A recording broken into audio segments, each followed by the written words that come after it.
Vamos lá, meus irmãos, voltando aqui, a nossa quinta aula de Geografia Bíblica 1, é o último bloco, e agora nós iremos começar o capítulo 7, a orografia de Israel. Né? Podem ver, meus irmãos, nós estamos progredindo bastante, estamos praticamente na metade do livro, hoje é a quinta aula, ou seja, tudo indica que esse módulo terá 9 encontros, tá? Nos 9 encontros a gente fecha esse material. Como eu dizia há pouco, meus irmãos, Aitofel era o nome do conselheiro de Israel, um dos conselheiros de Davi. E a Bíblia vai falar que quando Aitofel falava, todos viam como o próprio Deus falando por meio dele. Mas ele se une contra Davi, ele se une com Absalão. Né? No final da última aula eu estava falando sobre isso. E aí Davi ora, dizendo, Senhor, frustra os conselhos de Aitofel. Frustra, dizendo, Senhor, faz alguma coisa, porque agora eu não posso fazer mais nada. Né? Então, meus irmãos, vamos lá. A orografia de Israel. O que é a orografia, meus irmãos? É a descrição de montanhas, fronteiras e altitudes, etc., por meio de instrumentos. No nosso caso, né, instrumentos técnicos.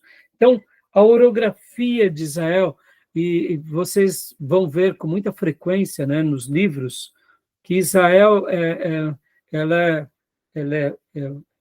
um país de montanhas e de vales. Né? Então, leia para nós, irmã Elisângela, né, no capítulo 7 no seu livro-texto, que página que é, minha irmã?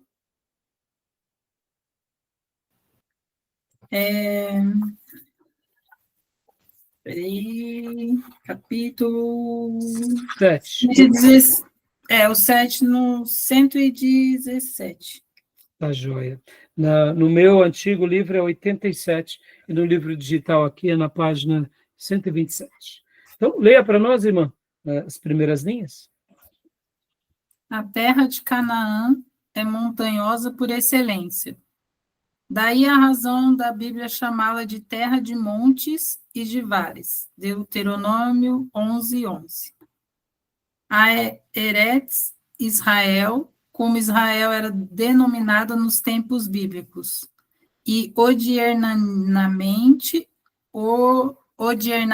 também media 225 quilômetros de norte a sul, e do Mediterrâneo até a entrada do deserto, 130 quilômetros. Dá uma pausa aqui, minha irmã.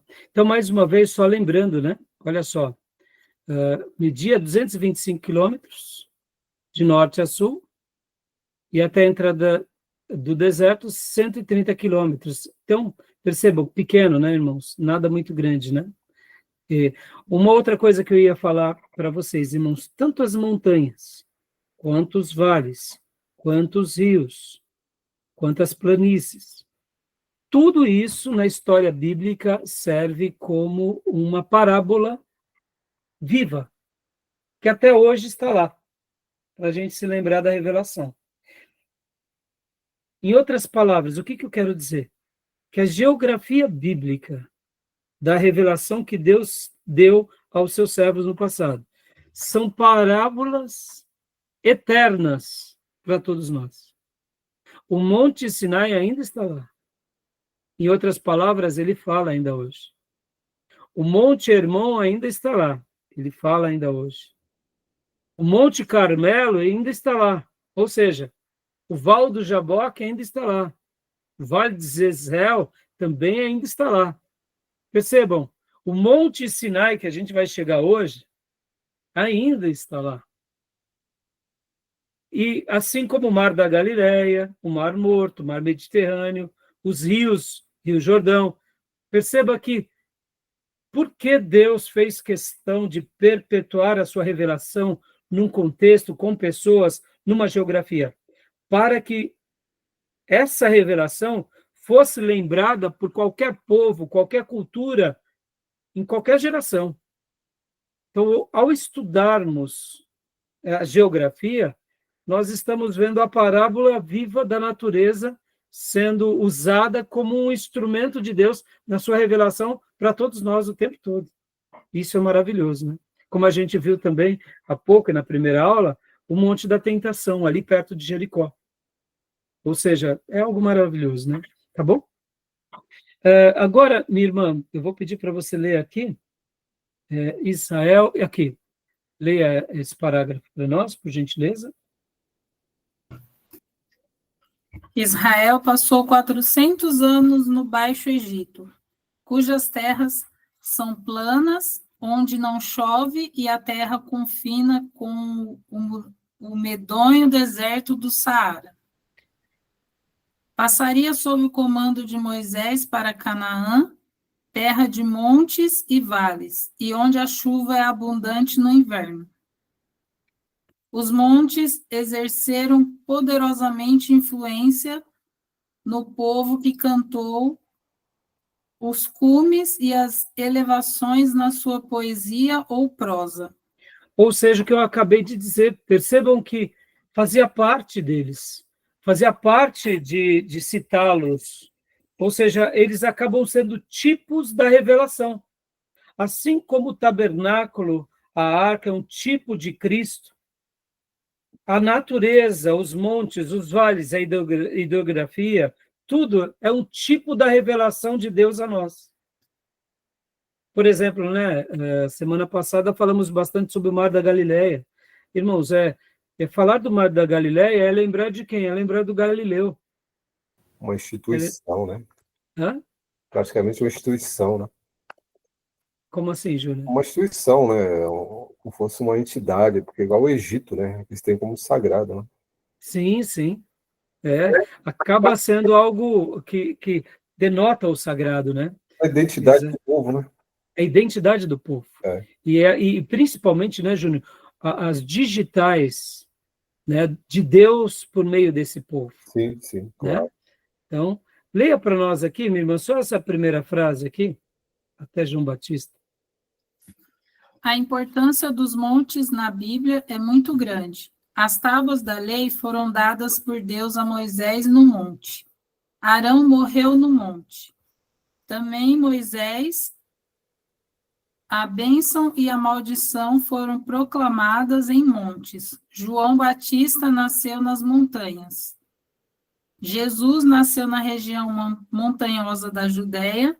Sua grande batalha com o diabo foi no monte.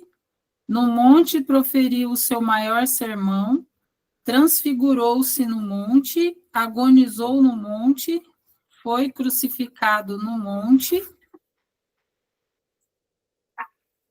Foi sepultado e ressurreto no monte. Ascendeu ao céu de um monte e voltará colocando seus pés no monte das oliveiras. Aleluia, meus irmãos, desculpem aqui a minha empolgação. Vocês entendem? Glória a Deus.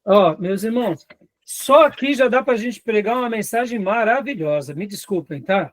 Eu vejo um texto como esse, eu lembro, pastor Enéas, eu fico um pouco emocionado, porque eu recordo da voz dele, o timbre dele nas aulas. Ao ler o livro dele, ele usa certas palavras, cada pessoa tem um linguajar, né? E o pastor Enéas tinha o seu linguajar. Então, a irmã ler me faz lembrar o pastor Enéas citando. Então, mas perceba, olha que riqueza esse parágrafo. Olha a importância dos montes. E a gente sabe que o monte é aquilo que remete à majestade, grandiosidade, e Deus fez questão de perpetuar a sua revelação nos montes, como a gente acabou de ver. Só aqui dá uma mensagem maravilhosa, maravilhosa. Concorda que aí a gente pode ir para a geografia, a gente vai para o mapa, né? É que não vai dar tempo, mas faça essa lição de casa, você que é aluno daqui, pega aí o Google Earth, vai em cada um desses montes, né? A gente vai fazer um pouquinho hoje, tá bom? Então, para que a gente possa compreender melhor, né, irmãos? Olha só, para entendermos claramente o sistema orográfico da Palestina, precisamos começar pelo norte, isto é, por Líbano e Síria, fora, portanto, dos territórios de Israel. Por quê? Porque tem uma relação direta. O Monte Hermon, ele está diretamente unido ao Líbano, à Síria e a Israel. Então, hoje é assim, mas antigamente também tinha uma correlação. Inclusive, irmãos, deixa eu até dizer para vocês algo que é um pouco extra-bíblico, né? Mas para o muçulmano, quando Abraão teve a visão de Deus, quando Deus fala para ele, olhe para um lado e para o outro, na tradição islâmica, ele não estava ali em Siquém, mas ele estava sim aonde? Ele estava no Hermon. Porque do Hermon, do Monte Hermon, você vê, por ser muito alto, você vê literalmente o Mediterrâneo, você vê literalmente todo Israel, vê as cordilheiras do Sinai, vê o altiplano dali onde fica dos Moabitas, aquela região, né? Então, você tem uma visão panorâmica perfeita de toda a Terra. Então, para os muçulmanos, segundo eles, né? Porque vocês têm que lembrar que Abraão é pai dos judeus, dos muçulmanos e dos cristãos, né? Acaba tendo essa correlação. Mas, sem entrar agora a gente sabe que, de fato, dos árabes e dos muçulmanos, e quando eu falo árabes, estou me referindo ao Islã, né? Do islamismo, a gente sabe que eles eram ismaelitas, né? Que não são judeus. A gente sabe disso, que é tudo uma questão... eu creio que um dia eles vão ter ciência disso, por meio, quem sabe, do mapeamento genético, outras coisas. Mas voltando, eu fiz questão de citar, porque agora a gente vai lá para o Líbano, vai para a Síria, e vai ali para as colinas do Golã. E a gente começa a entender um pouquinho melhor os montes do Líbano. Agora, olha só que interessante, o Líbano, irmãos, ali onde ficava Tiro e Sidom, era onde ficavam quem? Os fenícios. Os libaneses são descendentes dos fenícios, aqueles que eram mercadores, navegadores. Interessante, não? Então, a gente vai agora passear um pouco aqui nessa questão dos montes, tá bom? Então, vamos ver um pouco os montes do Líbano. Inclusive, deixa eu compartilhar aqui com vocês. Isso daqui.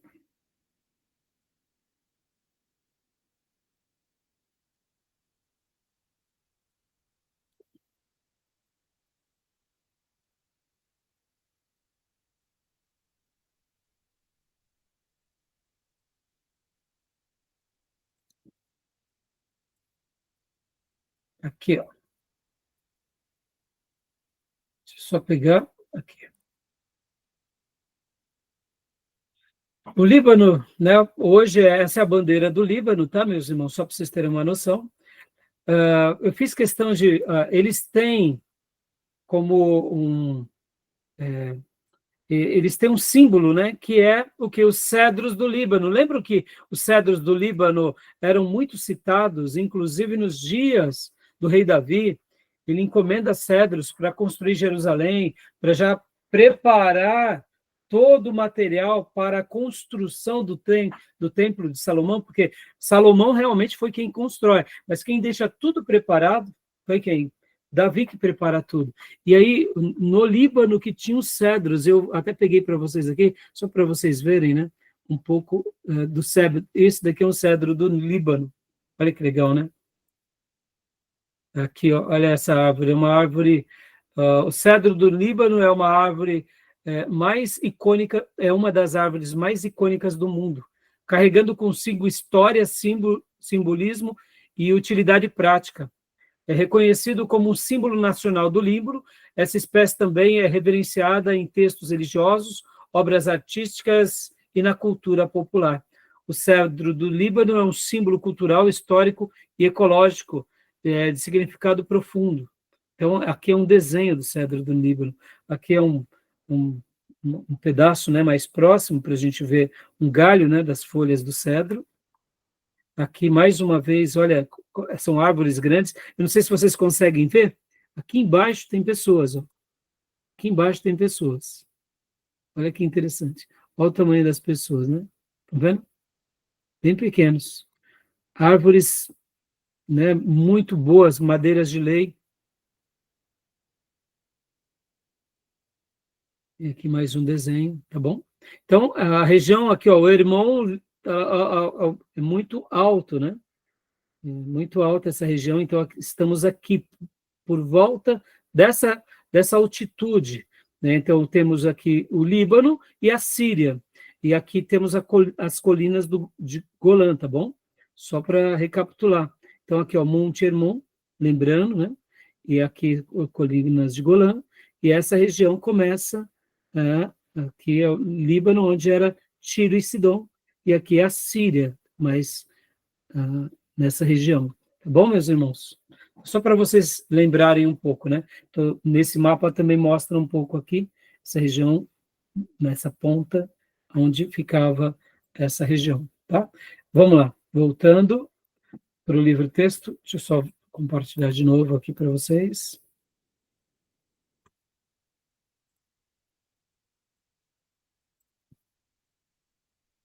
Então, os montes do Líbano, né?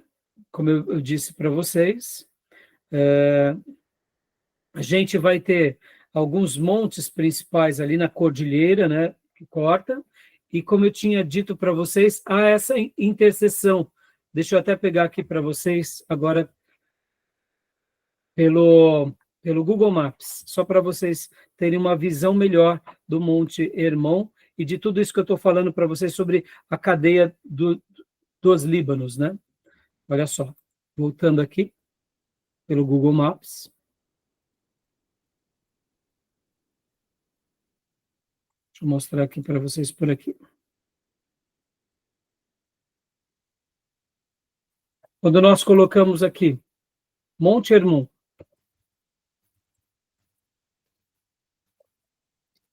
olha só, olha que interessante.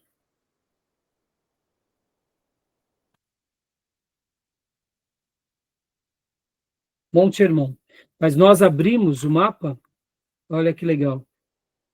E vocês vão conseguir enxergar bem, ó, Monte Hermon, aqui é o Líbano, essa região, olha só, Sidom, Tiro, até hoje, Tiro e Sidom. Aqui, deixa eu abrir mais, ó. Vamos ver, é a Síria, tá vendo? Ó, o nome Síria. E aqui, né, temos Israel. E aqui seriam as colinas de Golã. Podem ver que está sobre domínio de Israel. Então, Monte Hermon também... Então, quando a gente vai começar a trabalhar sobre essa questão dos montes, eles estão totalmente interligados. O Monte Hermon, como a gente já viu nas aulas anteriores, representando aquele lugar onde é a nascente do Jordão, juntamente com outras nascentes, mas temos também essa riqueza natural, aonde os próprios israelitas, e também Salomão, quando ele vai construir o seu palácio, ele pega aqui o quê? As madeiras dessa região e vinha a barco até Jerusalém, né? Lembrando que o Rio Jordão, ele não é navegável por ele ser muito sinuoso. Então, vocês verem como é importante essa região, essa cordilheira, né? Tá bom, meus irmãos? Alguma pergunta? Alguma dúvida? Ficou claro aqui, né? Sobre essa parte. Para que a gente entenda um pouco melhor, a gente tem que lembrar, né, que os montes começam nessa região, a norte, né? Faz parte de toda a cultura do povo do passado e até do presente, né? Podem ver que hoje, como essa região ainda tem sido disputada, tá? Então, vamos ver agora aqui no livro-texto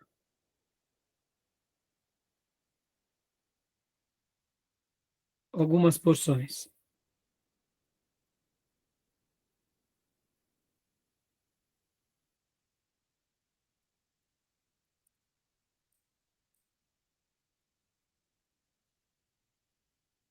Leia para nós, Júnior, aqui, ó, Cadeias dos Líbanos, por gentileza.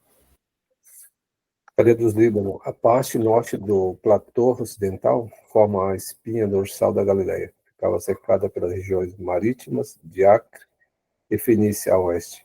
Ao norte pelo rio Leontes e o sistema dos Líbano. A leste pelo lindo Vale do Jordão. E ao sul pela ondulante planura de Esdraelon. cadeia dos Líbanos, depois da Fenícia, desce para o sul, corre entre o Mediterrâneo a oeste e o Vale do Jordão a leste. No território de Israel, vai de Dan a Berseba, já entrando no deserto da Judéia. No norte de Israel, esses montes são chamados Montes de Naftali. No centro, Montes de Efraim, e ao sul, Monte da Judéia. Os montes de Israel, a leste do Jordão, pertencem à cadeia dos Antilíbanos. Isso. Agora, só para a gente visualizar um pouco melhor, mais uma vez, deixa eu mostrar para vocês, né, essas fotos novamente, com essa olhar mais clínico, né, dessas cadeias. O que o livro está querendo dizer é toda essa região, tá vendo? Ele está querendo apontar para que a gente perceba essas cadeias e essas cordilheiras, chegando até aqui na Judéia, as montanhas da Judéia, e aqui até Berseba, que é essa região mais final. Tá bom, meus irmãos? Então, desse outro mapa aqui, a gente consegue ver melhor. Depois, esse mapa que eu já enviei para vocês, tentem visualizar e ler. É muito interessante a maneira em que ele escreve, é tudo sinalizado. O A, o B, B1, B2, B3, B4, e aqui vai dando todas essas planícies, e ao mesmo tempo, ó, aqui, ó, montes, ou montes, se estende do Jordão. E aí vem aqui, ó, montes da Galileia, montes do Carmelo, montes da Samaria, e aí vem descrevendo. Então, essas demarcações visualizam bem, né, para a gente entender direitinho. Essa região aqui, ó, C5, por exemplo, C5 é região montanhosa de Judá, né? Região montanhosa de Judá. C6, já aí essa questão do deserto de Judá. Então, percebam, ó, isso é muito legal, que aqui, nesse mapa, nessas sinalizações, fica bem completo para a gente enxergar bem, tá bom? E lembrando, ó, mais uma vez, o que ele estava dizendo era tudo isso. Ele estava descrevendo detalhadamente essas montanhas, tá bom? E vou parar por aqui, irmãos. Então, vamos só ler aqui no livro texto agora. Monte Hermon a gente já viu bastante, mas vamos só para a gente terminar a aula de hoje. Deixa eu só pôr aqui. Monte Hermon. Frio, né? Como? Não entendi, Júnior. Tá frio?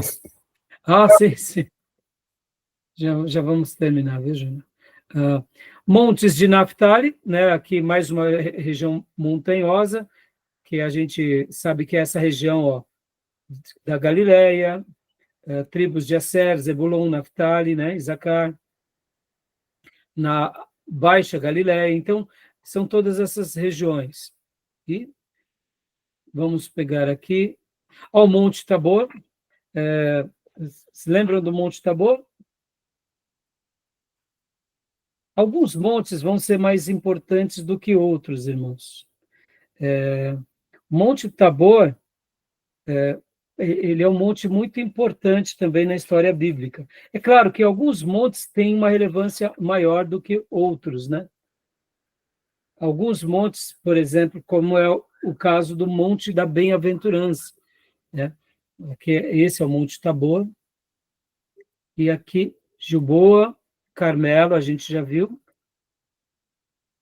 Monte Carmelo. Eu queria pegar agora o texto do Monte Hermon.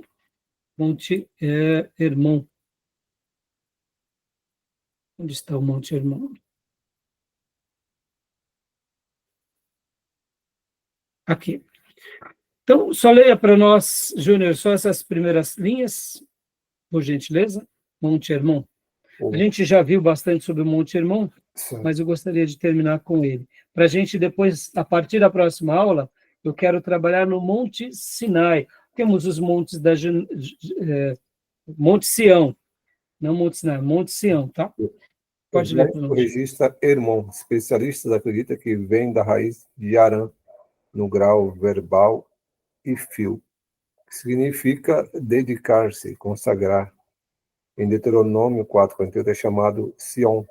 Em Deuteronômio 3:9 diz que os sidônios lhe chamava Sirion e os amoreus Senir. O texto de 1 Crônicas 5:3 faz distinção entre Baal, Hermon e Senir. É o pico mais elevado do Antilíbano, maciço montanhoso situado a sudoeste dos Líbanos orientais, separado deste por um vale profundo e grande. Avança para o sul, onde começa a Serra do Hermon. Sua forma é de um setor de círculo que prolonga de nordeste para sudeste, uma extensão de 30 quilômetros aproximadamente. Sirion significa couraça, referindo-se talvez à sua forma. Hoje os árabes chamam-no Jebel el-Seir, literalmente Monte do Ancião, talvez pela neve que traz o ano todo em sua crista. Isso, Sermão e rasgo infinito. O mais alto está a 2.759 metros subterrâneo, de qualquer... Joia, até aí, tá bom. Só para mostrar aqui mais uma vez, né? Na última aula a gente já passeou por ele, né? Está aqui, só vou passear aqui rapidamente. Eu quero gastar mais um tempo com vocês falando do Monte Sião, tá, meus irmãos? Que está na página 103. Os montes da Judéia, a gente já deu uma olhada também. Olha aqui, ó, só mais uma vez no Monte Sião, Monte Hermon, ó, aqui. Vamos fazer um passeio mais uma vez aqui. Vamos lá. Pegar o nosso bonequinho. Vamos arrastar para cá. E olha só, essa é a visão atual desse lugar, né? Monte do Ancião. São picos gelados, né? Tá bom, meus irmãos? Olha só, coisa linda. Aqui é uma parte, né? Como eu tinha mostrado para vocês na última aula, quando a gente... Olha aqui, deixa eu só... Dependendo de como você vê, você acaba tendo uma visão panorâmica muito boa de toda essa região. Tá bom, meus irmãos? E alguma pergunta, meus irmãos? Querem fazer algum comentário? Alguma pergunta? Tranquilo, é muita geografia, né? Então não suscita muita controvérsia, não. Não, é mais informação mesmo, né, Júnior? Isso aí é mais dado para a gente situar uma reflexão bíblica. Aprender, né, Júnior? Aqui, mais uma vez. Olha só, essa foi uma das visões. Eu quero acreditar, meus irmãos, que quando Deus manda, né, Abraão, de fato, percorrer a terra, ele passou por essa região, né? Então ele tinha uma noção, sim, do que o aguardava. Isso tudo estava na memória deles, né? Na memória de Abraão, né? Porque eu não quero acreditar que Abraão passou desapercebido, já que ele veio lá de Padã Arã, né? Mas, assim, não temos muito o que discutir, né, Júnior, sobre essa questão, né? É mais informativo. Agora, eu quero gastar um tempo com vocês, irmãos, no monte... Não nos montes da Judéia, porque os montes da Judéia, só aqui, vou colocar aqui, ó, montes da Judéia. Porque elas... Se não fosse esse recurso visual, ficaria um pouco maçante, eu acho. Não, a aula fica um pouco mais maçante mesmo. Aqui, ó, montanhas da Judéia, né? Então, o que acontece? A região das montanhas da Judéia, onde Jesus nasce, você pode ver que abaixo de Jerusalém, é uma cordilheira também. Então, é uma região mais difícil, sim. Por isso que a Judéia era um lugar assim não difícil também, porque era muito montanhoso, como a gente está vendo aqui. Agora, eu quero gastar bastante tempo com vocês sobre o Monte Sião, o Monte Moriá e o Monte das Oliveiras na próxima aula, para a gente estar concluindo. Porque esse monte, ele é muito importante. Claro, todos os montes vão ser importantes. Não vai dar para a gente trabalhar muito. Então, na próxima aula, eu vou pincelar apenas sobre o Monte Sinai, mais uma vez. Vou falar um pouquinho dos montes da Judéia. E eu quero gastar um tempo bem considerável no Monte Sião, tá bom, meus irmãos? Beleza? Beleza. Eu vou deixar para a próxima aula, tá bom? É a geografia de Israel, né? não tem muito que, né, Júlio? É um paísinho pequeno, né? Paísinho pequeno. É o tamanho de É o Sergipe. tamanho de Sergipe, né? É. Para nós, assim, que somos brasileiros, que temos uma terra tão gigante, né, Júnior? Só aqui na nossa região, Alto Tietê, tanta riqueza, tanta... bom, deixa eu até terminar com esse comentário. Sabia que São Paulo, propriamente dito, a gente poderia dizer que ele está sobre um platô como um vale? Já chegaram a... Claro, não é absolutamente isso, mas a capital de São Paulo O Vale do Agabaú né? é um vale, mas eu digo assim de uma forma maior, Júnior. Porque a Maior, gente tem, por exemplo, a Paulista é uma região alta, né? É alta. É alta. Mas eu não sei se vocês já subiram, por exemplo, lembra, antigamente, muitas pessoas, quando iam no centro de São Paulo, subiam no Banespa. Sim, eu já ouvi Né? falar. Aí, no Banespa, você tem uma visão panorâmica de São Paulo muito bonita. Uhum. Né? Agora, quem já foi aqui no Pico Paulista do Urubu? A Paulista é alta, por isso que se colocam antenas na Paulista. Qual é o outro lugar que se colocam antenas em São Paulo? Perto da gente? Mogi das Cruzes, né? O Jaraguá também, né? O Pico Jaraguá. Isso, então, é por isso que eu estou falando isso. Ó.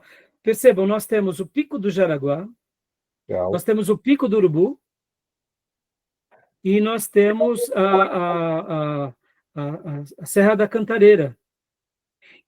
Quem já foi no Pico do Urubu aqui, irmãos? Alguém já foi no Pico do Urubu? Eu Não?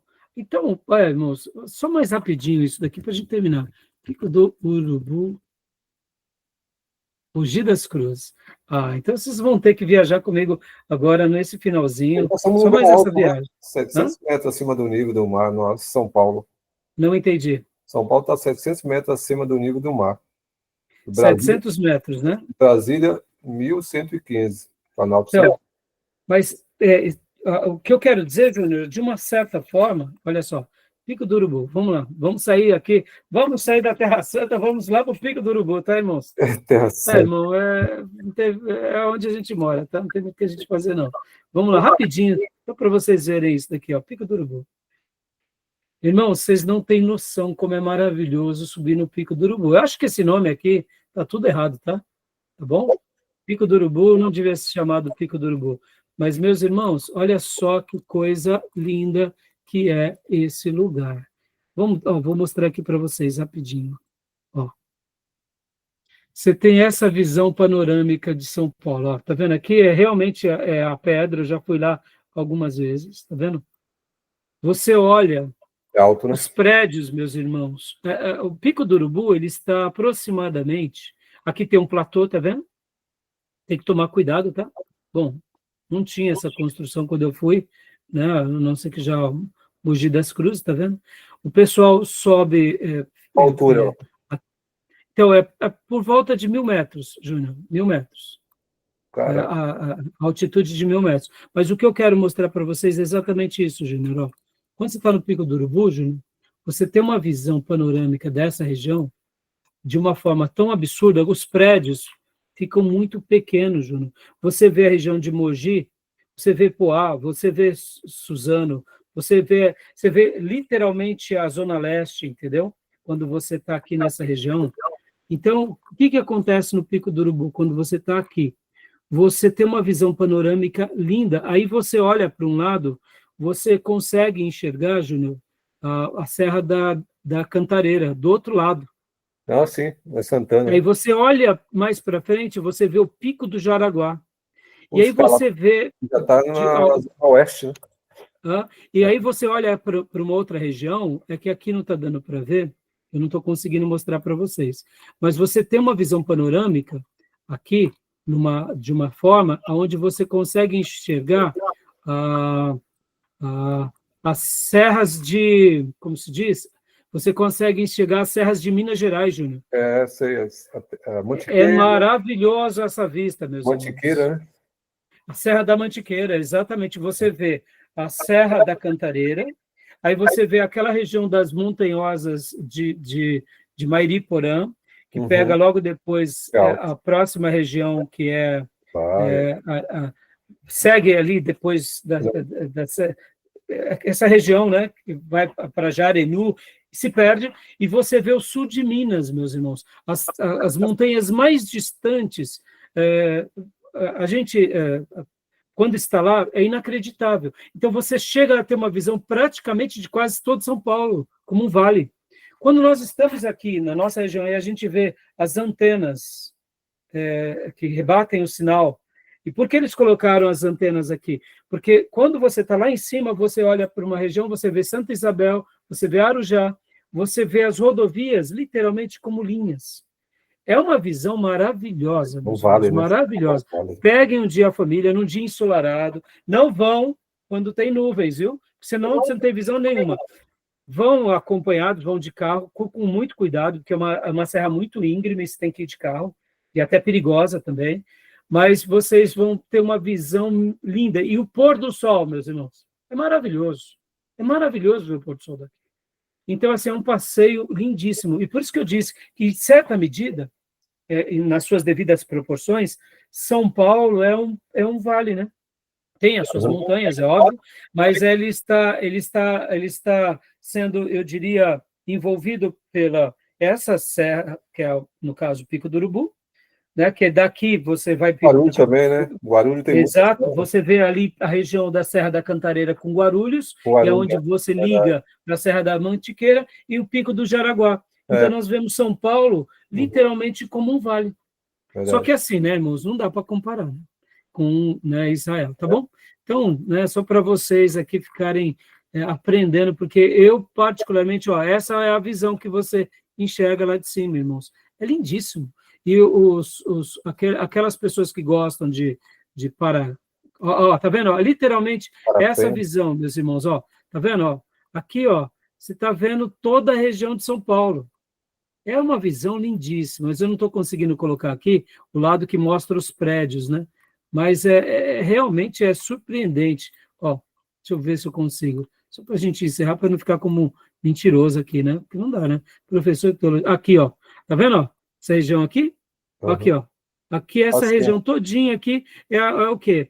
É a região de Mogi, de Brás Cubas, Suzano. A gente vê o lago, a gente vê a nascente, não a nascente, aqui temos o Alto Tietê, mas aqui tem um lago gigante que você vê, que é a represa, uma represa, esqueci o nome dela, Júlio. Do Alto Tietê, não é? Do Alto Tietê, exatamente, você vê a represa do Alto Tietê.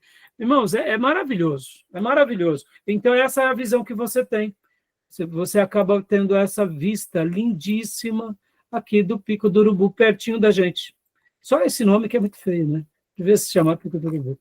Tá bom, meus irmãos? Beleza? Aí, essa é a visão. Tá bom? Mais alguma pergunta? Qualquer dúvida mais, pergunte para o Tomé, porque ele que me ajuda aqui. Aqui eu estou passeando com vocês, né? O professor desses mapas é o Tomé, tá bom? Beleza, meus irmãos, então? Então, continuem firme na leitura, continuem firme assistindo lá o material que eu passei lá do Saião, da Igreja do Saião. Lembra que temos alguns vídeos para que vocês assistam. Você pode ver que naquele material ele faz uma síntese, né? Aqui a gente está indo com mais cautela, né? Tá bom? Beleza? Então, Deus abençoe, meus irmãos. Até amanhã, nosso culto de oração. E, querendo Deus, com os demais irmãos, a gente se vê na quinta-feira, tá bom? Amém. Ficam com Amém. Deus. Paz, pessoal. Boa noite. Boa noite. Deus abençoe.